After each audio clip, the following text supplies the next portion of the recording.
WDTN, the station that's working for you. This is 2 News Now.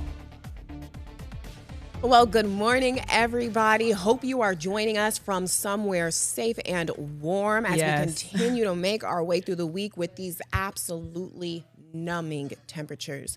Freezing, frigid, those words just did not do it for me anymore. Kayla. Yeah, it's definitely numbing, but that's okay because we are inside. We are. We're and safe and we are warm. happy to be talking to you here on 2 News Now. On this absolutely, totally thumping Tuesday. That's what we came up with, a thumping Tuesday. We'll take it. Thank you. So today is Tuesday, December 16th. I'm your host, Alexis Bellamy. There's 2 News anchor Kayla Ferris kicking you off with your top stories this morning. Quite a busy morning. Listen to this. We're following up on a house fire that happened in Springfield. We've learned that 9 people were hurt and had to be taken to the hospital. We can confirm this morning also that two of those are children, and they are in critical condition. 2 News reporter Julian Jackson is literally on his way to the scene of this fire right now. He's going to be working on this story for us today. He'll be joining us in just a few minutes to give us an update and let us know what the latest is as far as investigators as they continue to work on this fire. Absolutely. It's an important distinction to note that 5 of those 9 people were inside the house at the time, and then 4 of them were firefighters. Mm-hmm. So we will hear more from Julian on that later. But happening today, Wright-Patterson Air Force Base is looking ahead to the future. Indeed. So listen to this. Today is the 88th Air Base Wing time capsule ceremony. In the time capsule, it's intended to be open in 2050, so in 25 years.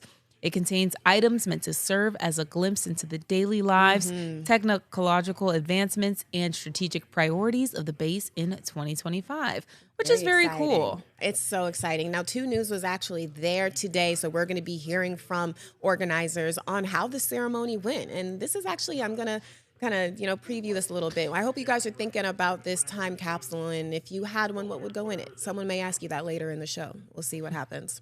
But keeping gears with your top stories this morning, the trial for the second alleged shooter in the 2024 death of 12-year-old Isabella Carlos continues today. Now, 21-year-old Javin Connor is being accused of firing into 3 homes on West Fairview Avenue. This trial follows his brother and co-defendant Antoine Benson. You remember that name. His trial was last Tuesday, which ended in that guilty verdict.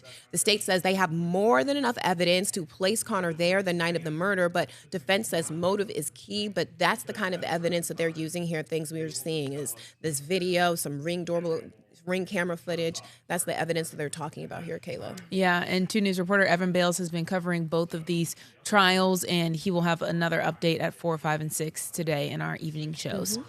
So, switching gears, a Centerville man has been found guilty in connection to a murder case that sat cold for 24 years. A jury convicted 60-year-old Jonathan Link of 2 counts of murder on Friday for the killing of Shannon Anderson back in 2001, Alexis.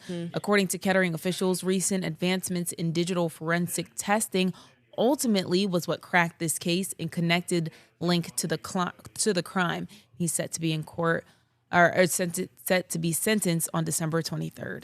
And we're continuing with these heartbreaking updates this morning, continuing coverage for you. We know that responses are continuing to pour in after the death of filmmaker Rob Reiner and his wife. Now, Ben Stiller, John Cusack, and Jerry O'Connell are some of the celebrities, some of the people who have been really letting it known exactly how they felt about him. They paid tribute to the famous actor and the director. Reiner and his wife, Michelle Singer, were both found stabbed to death inside of their Los Angeles home. Their son, Nick, has recently been arrested on suspicion of killing them, according to the LA police. Now, their 32-year-old son was having an argument with his father at a holiday party on a Saturday.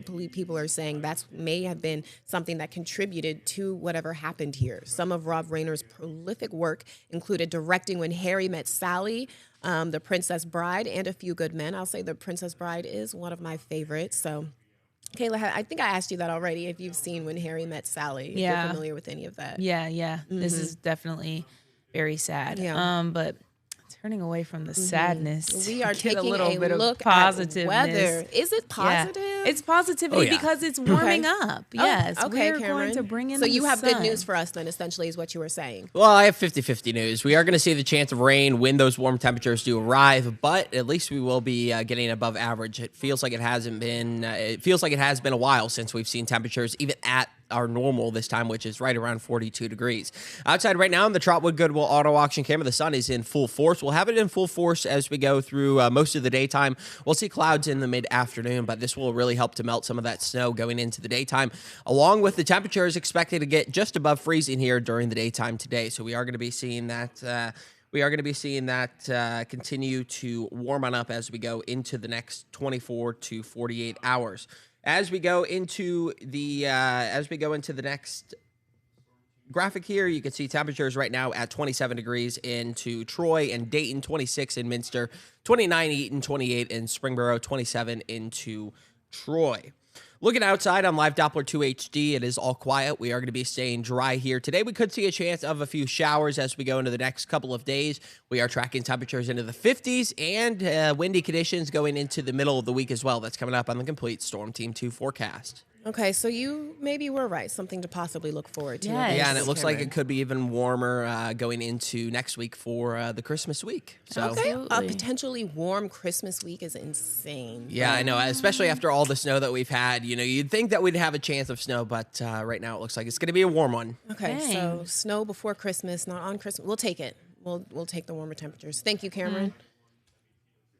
All right. Well, just a reminder that Price Stores is closing after 75 years. We talked about this a little bit yesterday. The store started in downtown Dayton and at the corner of 4th and Jefferson in 1950. About 5 years ago, it moved to its current location on Miamisburg Centerville Road in Washington Township.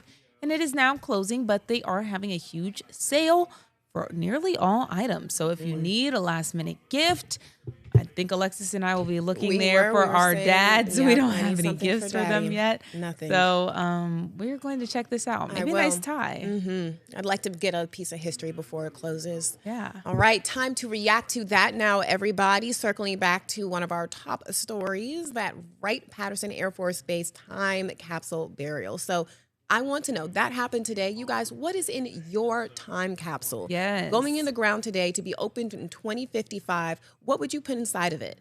Kayla, have you had enough time to think? Like, do you have an answer to that yet? This is a hard question. It kind of is, sure. I don't know. Maybe my degree? I don't know. See, that's a good one. Because Okay. I feel like that there's one. I mean, other stuff too, but Yes, because it's supposed to be That's- things, a snapshot of this moment in time. So I'll just Yeah. briefly give mine. Mine would be a picture of my family. oh, and that it was would so be- much better than my answer. But I like degree. I'll add degree, and I'll also say the last book I read. That way I at least knew what I was thinking, where my mental state was when I put this in the grounds. But just a little bit about this time capsule burial ceremony. We know that several units from Wright Pat contributed more than 40 items to go right in there. It's going to be opened in 50 years. Now, the predictions, and they're going to contain what predictions to the future. And they actually recently opened a time capsule from 1999. So that's probably where they got the essential idea from, was to recommit. So that's really exciting. I wonder Take what a- was in that one. Exactly. Now take a listen to this. Now, he actually did say, he talked a lot about, hey, people with Britney Spears, some Dennis Rodman, some music was actually in there. But take a listen to what this event really meant. And so you wonder, where will we be in 2050? Where will the relationships that we've built, where will the things that we're focused on right now, where will those land? I can tell you one thing. The 80th Air Base Wing still will be here to provide strength through support to whatever Wright-Patterson looks like. Now, this had originally been planned for October, but the government shutdown did impact that, so they had to move it to this month. Yeah, all the snow. And now they had all the snow, but it made for a good scene. So that is Yeah. our react to that story for today. Tell us, scan the QR code, get in on the conversation. What's going in your time capsule, you guys? Yeah, we Good wanna one. know. Yeah. So time now, 11:09, looking to what is going on outside and coming up in the day ahead. Running back to one of our top stories this morning, something we told you about, that house fire We are going to see if we can get 2 news reporter Julian Jackson up. He is actually he's there now at the scene of the fire. He's going to break down a little bit for us how we got here. If we look like we're having some technical difficulties with Julian, we may have to get him back sooner rather than later. All right, we're going to circle back to Julian. Oh, okay. We have Julian temporarily. Yep, there we go. Julian, what's going on? We see you're outside. You made it to the scene of the fire. What's going on? So this place it's absolutely a disheveled mess. It's sad to look at. We know this place is a total loss. Even more though, we're seeing that all the heavy smoke right now from the video on your screen, and we know that 5 people who were said to be inside at the time of the fire, all taken to the hospital. 2 kids now in critical condition in the burn ward at Dayton Children's Hospital. These people initially taken to Springfield Regional Medical Center, and then the 2 children who are in the burn center now were taken via helicopter, from what we understand. And in addition to that, initially we reported last night that there were just 5 injuries to the people inside, not knowing that 4 firefighters also were hurt during this. Some of them burned. One of them partially fell through the floor into the basement. He caught himself at chest level, thankfully, but what I'm looking at right now is a bunch of broken out windows, glass. Yeah, let's take a look. There's ice. It's really difficult to actually see. And if I can show you, let me just see if I can turn this camera around. And this is what we're seeing from the rest of this right now. It still smells like that charred and burned smoke. It is really a devastating scene on the inside just to look, and I don't want to get too close because I don't know if anything it may not be safe. Fall down, and it is very slippery. There's glass broken out everywhere. Alexis. So, Julian, is the house considered a total loss then by investigators? What are they saying? I do believe so at this time. We've not heard any more word if there's going to be any demolition or if they're working to, because it seems like a dangerous situation right now. You don't know if it doesn't seem extremely well put together. Some of the pillars are still up, but they're extremely charred, and it just seemed it had to have been really hard to work around here as well. Just looking on the inside, I mean, there's barely any walls. You can't really make sense of this being a house that someone was living in. So we do know though some of the best news is that these people were rescued. So these firefighters did their jobs. They did everything they could to get these people out. Which they did. They rescued them, and they even put their own lives in danger. But these are the heroes who we asked for. These are the people who are out in the community, serving the community as they should. Yeah. Okay. Thank you, Julian. Yes, Julian. I do want to ask, do you see anyone, is there any neighbors outside? Has anyone come up to talk to you? Has anyone said, hey, I was here when this fire started. Do you plan on talking to people in the neighborhood at all? Since I arrived about 5 minutes ago, this street has been very quiet. The only thing I've seen was one man, a postal carrier, a couple of blocks away. So I will be knocking on doors and working to learn more, reaching out to the fire chief shortly as well. And we're going to see what else is to come of this, and check on how the kids are doing right now as well, and just checking in on the family, seeing if anyone knew anything about this or what led up to it. Of course, some of those visuals there showing that raging fire, it's hard to believe that anyone made it out safe. But thankfully they did. So thank you for that update, Julian. Thank you so much. And I also just want to say one last thing. Yesterday when we spoke with the Springfield fire chief, he said if you live in Springfield and you don't have a smoke detector in your house, you can call the Springfield fire chief and they will come and install it for you for free. Important. So just keep that in mind. If you live in Springfield, you can get a free smoke detector if you don't have one. And a lot of towns do that as well. Yeah. Cameron reminded us that. And you can check in Montgomery County. I know a lot of the jurisdictions. I was speaking with Vandalia Fire Chief just last week when we were talking about some of the cold conditions and with the calls they're prepared to respond to during these cold conditions. And a lot of times it could be a fire, someone perhaps heating their house improperly, using the stove or something. And those things aren't meant for those they're not meant to heat.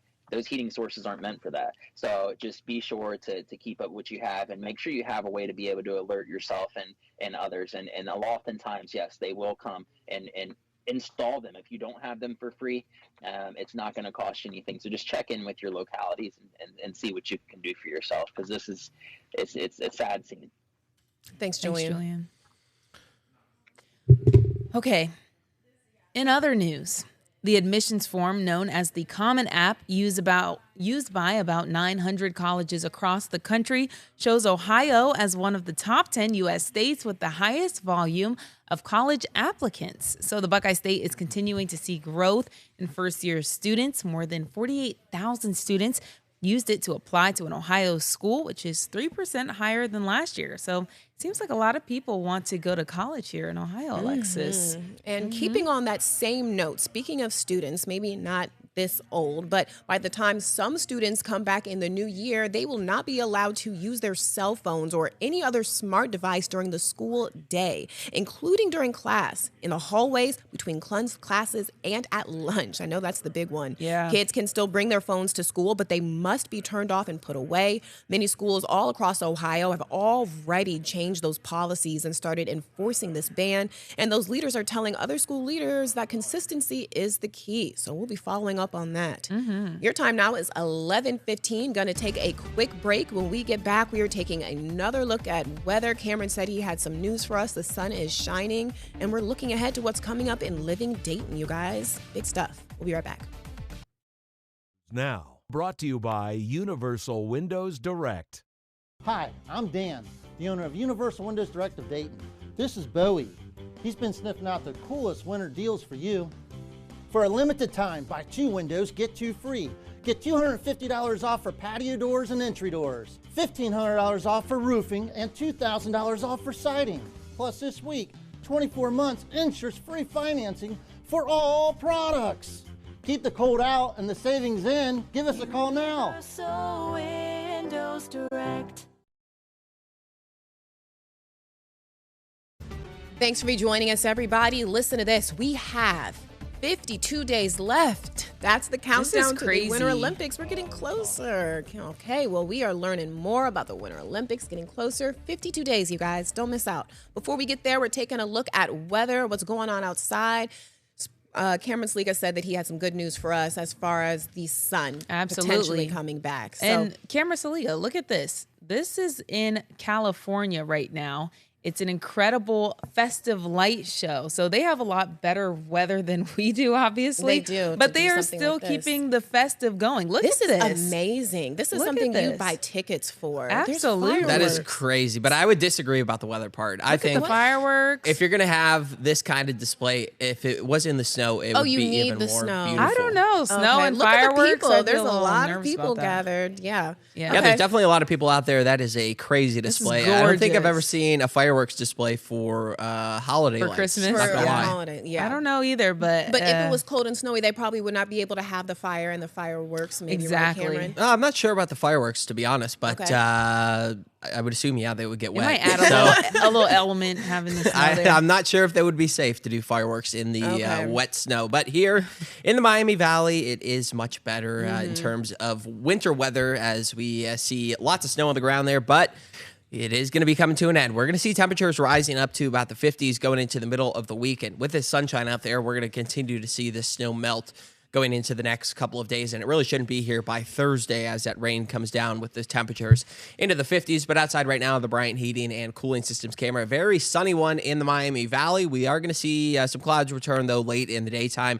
Not a chance of rain here today. We are going to stay dry as we are waiting for a system to develop out west and eventually make its way into the Miami Valley. 35 degrees a high today in Wapakoneta, 35 in Sydney, 36 in Troy, 34 up in Bellefontaine. Here in Dayton, right around 36, 38 into Oxford, and 36 in Springboro. Live Doppler 2 HD, nothing is going on. We have lots of sunshine out there. Zooming on out, there's a low pressure just off to the north and west into parts of Canada with a warm front just off to the west, I should say. And there is a cold front, but we're not going to really see much in terms of weather from this other than some cloud cover going into the afternoon today and into the overnight hours. We'll see a chance of a light shower tomorrow in the morning, nothing that's going to impact your morning commute. It's going to be very isolated, very light in nature. Temps right now, they are warming up. They are warmer than our high yesterday by a few degrees. 27 currently in Dayton, 29 Troy, 28 in Wapakoneta, 30 though into up there in Urbana.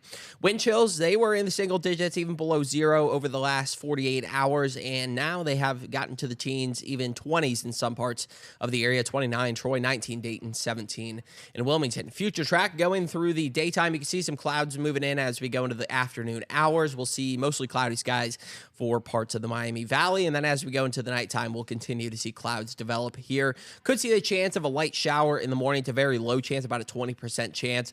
And then as we head into your Thursday, that low pressure is going to move on into the Miami Valley. We'll see a chance of a shower or two overnight Wednesday. And then as we go into the afternoon, that's where the main line is going to be pushing through here as we head into the afternoon, evening hours. We'll see some heavy rain drop as well. 36 degrees here today. We'll have sun with increasing afternoon clouds. It will be a bit breezy. Overnight, 32 degrees. It will be mostly cloudy. 42 tomorrow will be seasonable. We'll have mostly cloudy skies as well. A chance of that light shower in the morning. Windy, gust up to 45 on Thursday. Then we'll see the upper 40s or mid to upper 40s as we head into your Saturday. Temperatures more near normal Sunday, Monday.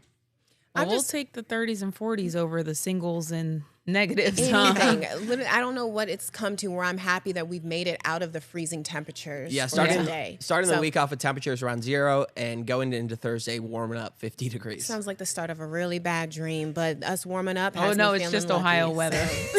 That's the bad dream. That is the bad dream. Thanks, Cameron. Okay, but speaking of feeling lucky, you guys, listen to this. One lucky woman was walking away with $50,000 richer, and this is after she won big right here in the Miami Valley, you guys. The Ohio Lottery says a woman named Kimberly, she gave them her name. A woman named Kimberly bought a holiday cash vault scratch-off ticket for $10 at the Kroger on West Market Street in Troy.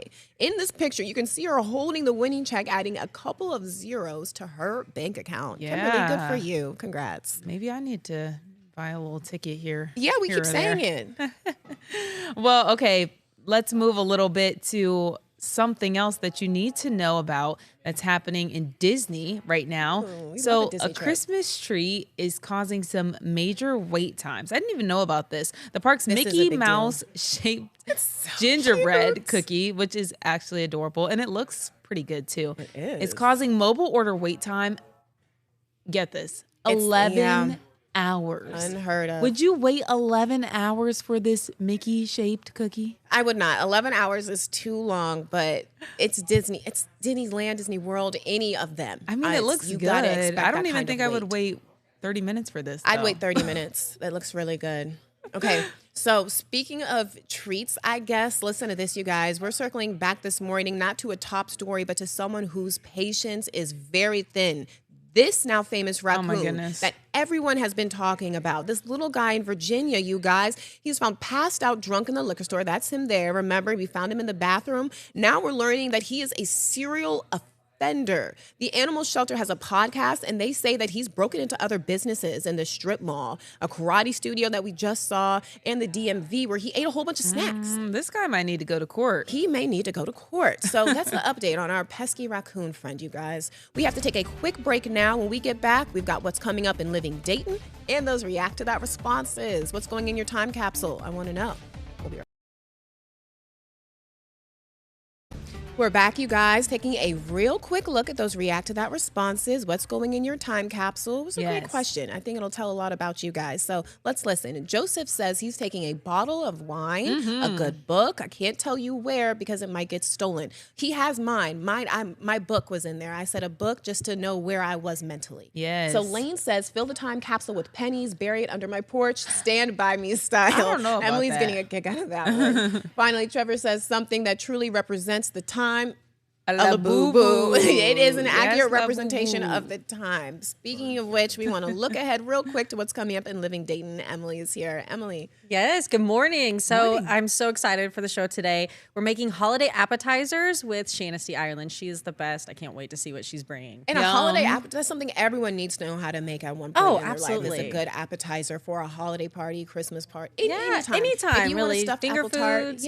Quick perfect. things that you can get. Emily, thanks for joining us. Kayla Ferris for 2 News Now, Alexis Bellamy. I'm so happy you guys joined us. We'll see you on Wednesday. Have a good night.